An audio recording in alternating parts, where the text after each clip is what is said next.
lesson will explore the different tools of monetary policy available to a nation's central bank for managing the level of interest in the economy and therefore influencing the level of aggregate demand. In a previous lesson, we introduced the money market, which we see here.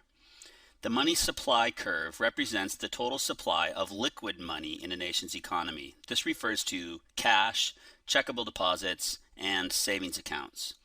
The money demand curve represents the demand for money as an asset and as a medium of exchange with which to buy output or the goods produced in a nation's economy. In the same previous lesson, we also mentioned that the supply of money is not related to the interest rate. Rather, it is determined by the monetary policy of a nation's central bank. First, let's look at what we have here in this illustration we're going to use today. We've got the United States Federal Reserve, which is represented by the chairman of the Federal Reserve, Ben Bernanke. Now, the Federal Reserve is the entire green box at the top of the screen. Within the Federal Reserve system, we have money represented by $100 bills, and we have U.S. government bonds represented by this orange bond certificate that you see here. Now, government bonds play a very important role in monetary policy, as we'll see when we talk about OMO, or open market operations. Next, let's look at the commercial banks. Of course, most of the money in a nation is held not by households as a physical asset, rather in bank accounts, either savings accounts or checking accounts. So commercial banks, which we see in this corner, hold money as an asset, and they hold bonds as an asset. Now, the money held at commercial banks actually belongs to households. So that brings us to the households. In households, we see that, yes, money is earned in the resource market from our circular flow model in Unit 1 of the course, and bonds are also held. Now, government bonds are a form of asset that households can invest in as a way to save money, just like putting money in a bank can be used for savings. So even though we're talking about monetary policy here, government bonds play a very important role. Government bonds are an illiquid form of asset. Government bonds, unlike money, cannot be used to buy goods or services. Therefore, if the central bank wishes to increase the supply of money, they can buy up some of the government bonds from households and commercial banks in exchange for liquid money, which can then lead to more consumption and investment in the economy. Now let's go back to the Fed and start talking about the different tools that the Federal Reserve or any central bank has for either increasing or decreasing the supply of money in the nation's economy. We'll start with the tool known as the reserve requirement. Okay, another term for this is the required reserve ratio. So sometimes it's known as RRR, the required reserve ratio. Now, this is defined as the percentage of a bank's total deposits from households that must be kept on reserve at the Federal Reserve Bank. Now, let's do an actual example here. If a commercial bank, that is a private bank, has total deposits equaling $1 billion, in other words, households have saved $1 billion at that bank, and the reserve requirement equals 0.2, this tells us that 20% of that $1 billion must be kept on reserve at the Fed. So this should mean that of the $1 billion, $200 million would be kept in reserve at the Fed. So what could the Federal Reserve, what could a central bank do to the reserve requirement to increase the supply of money? This is quite simple. In fact, lowering the reserve requirement, let's say the reserve requirement falls to 0.1. Now, commercial banks must keep only 10% of total deposits at the Fed. If the reserve requirement decreases, what this does is this frees up some of these reserves from the Fed and brings them back into the banking system. Decreasing the reserve requirement means that commercial banks can lend out a greater proportion of their total reserves, which leads to an increase in the supply of money and a decrease in the equilibrium interest rate. So this would be considered an expansionary monetary policy. Reducing the reserve requirement allows more money from households' deposits to be kept at commercial banks and not at the Fed. Now, money stored at the Fed, money that is required to be kept at the Fed, cannot be lent out by commercial banks. Therefore, a lower reserve requirement means that there is more money available to be lent out by commercial banks. Therefore, the increase in the supply of liquid money in the economy brings down the costs of borrowing and makes more money available to lend to households, firms, and other borrowers to help pay for consumption and investment. Reducing the reserve requirement is one type of expansionary monetary policy. Now let's go back to the original reserve requirement of 0.2. What if the Fed, what if the central bank wished to decrease the supply of money? One way it could do that is by raising the reserve requirement from 0.2 to 0.4 or 0.3 or 0.25. Now this means that of their total deposits from households, commercial banks must now keep 40% of those deposits on reserve. So banks now have to send more of their total reserves to the Fed, which takes that money out of circulation.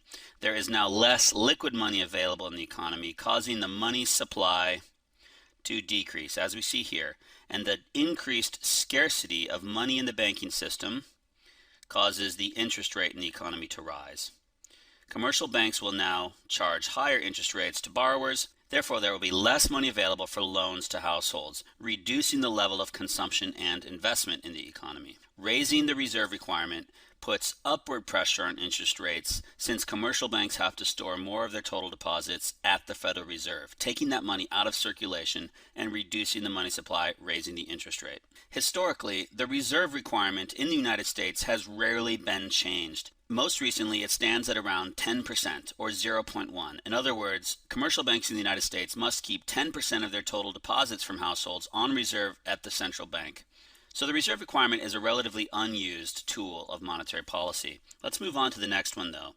OMO, this stands for Open Market Operations. This is in fact the most regularly used tool of monetary policy by the United States Fed. This involves the US Fed either buying bonds or selling bonds from commercial banks and households in order to increase or decrease the supply of money in the economy.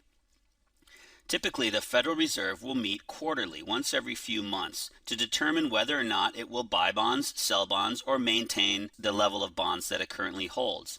Now, what's the importance of bonds? As we said earlier, bonds are an illiquid asset. Bonds are investments held by households and commercial banks that earn interest, but they cannot be spent on goods and services. So if the Federal Reserve decides to buy bonds from households, what would that look like in our illustration here? To buy bonds, the Federal Reserve will give liquid cash, as we see here, in exchange for illiquid bonds. So bonds will go into the Federal Reserve from commercial banks and from households. If they wish to continue to increase the supply of money, they can continue to buy bonds from the public. For every $100 bill inserted into the economy, a $100 government bond is withdrawn. Now, as we can predict, an increase in the bond purchases by the Federal Reserve will lead to an increase in the supply of liquid money. So our supply of money curve would shift out, and since there's more liquidity in the system now, the equilibrium interest rate will fall and borrowing costs will decrease. It's very visual in our illustration here. As the Fed buys bonds from the public, from commercial banks and households, it takes an illiquid asset out of circulation and injects money into the economy. Recall, money held at the Fed is not part of the money supply since it can't be borrowed or spent by private individuals.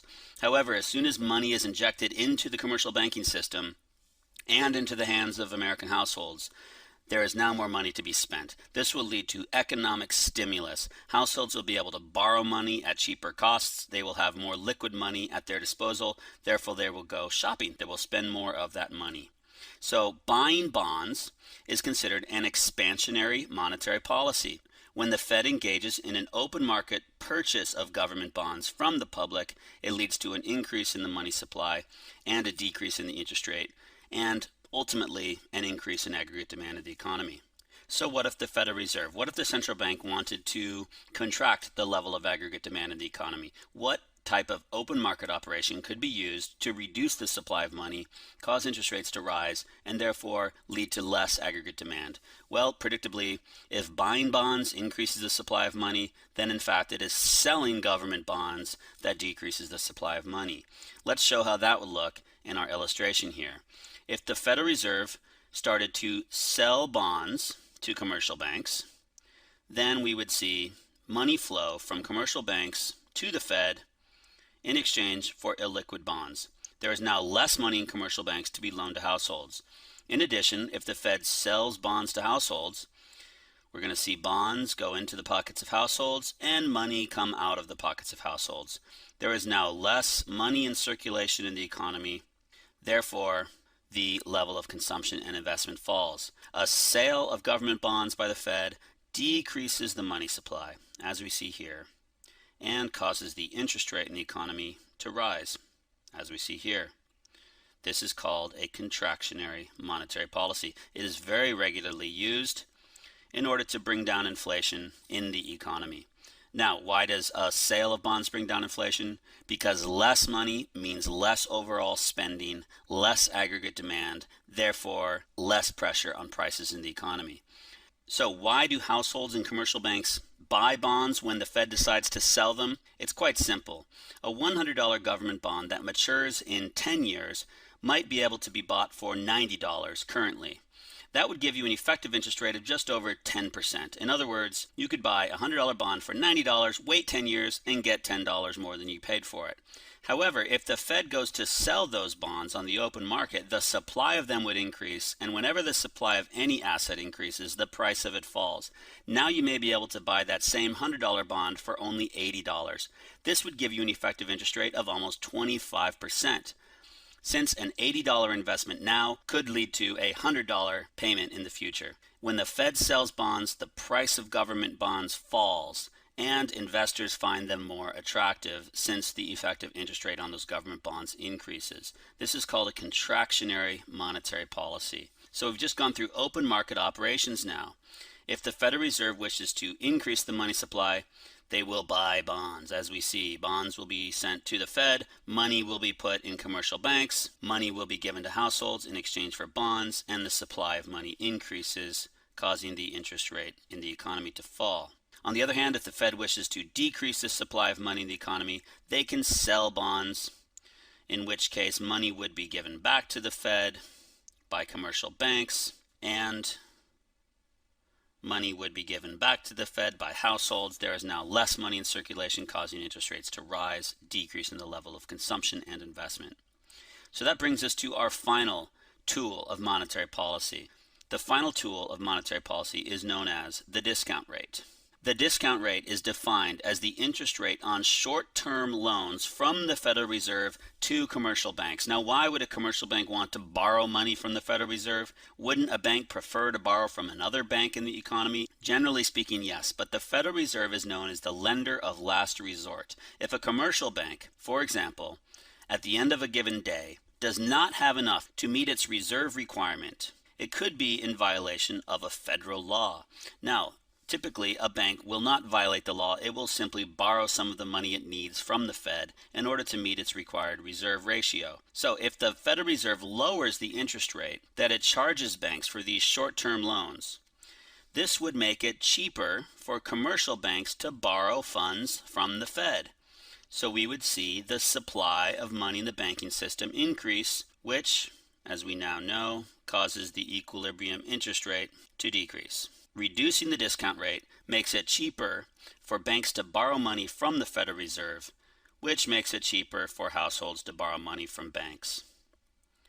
So the discount rate, again, is the interest rate charged by the Fed for loans to commercial banks.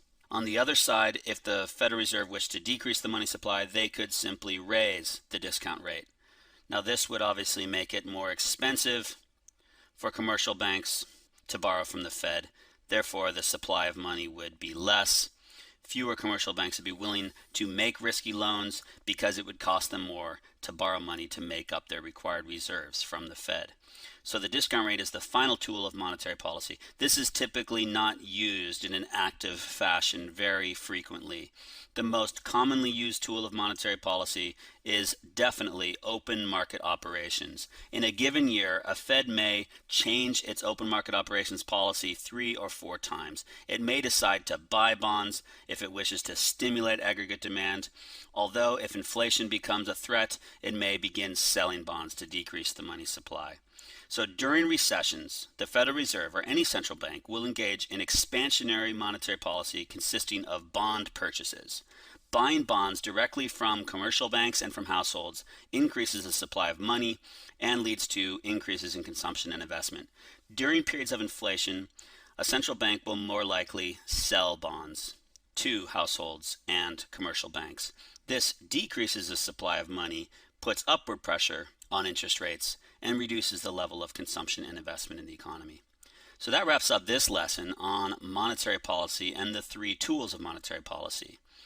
In a later lesson, we'll actually bring an aggregate demand, aggregate supply model into our analysis, and we'll show more precisely how different monetary policies lead to changes in the level of investment and consumption, and therefore employment, economic growth, and the price level in the economy.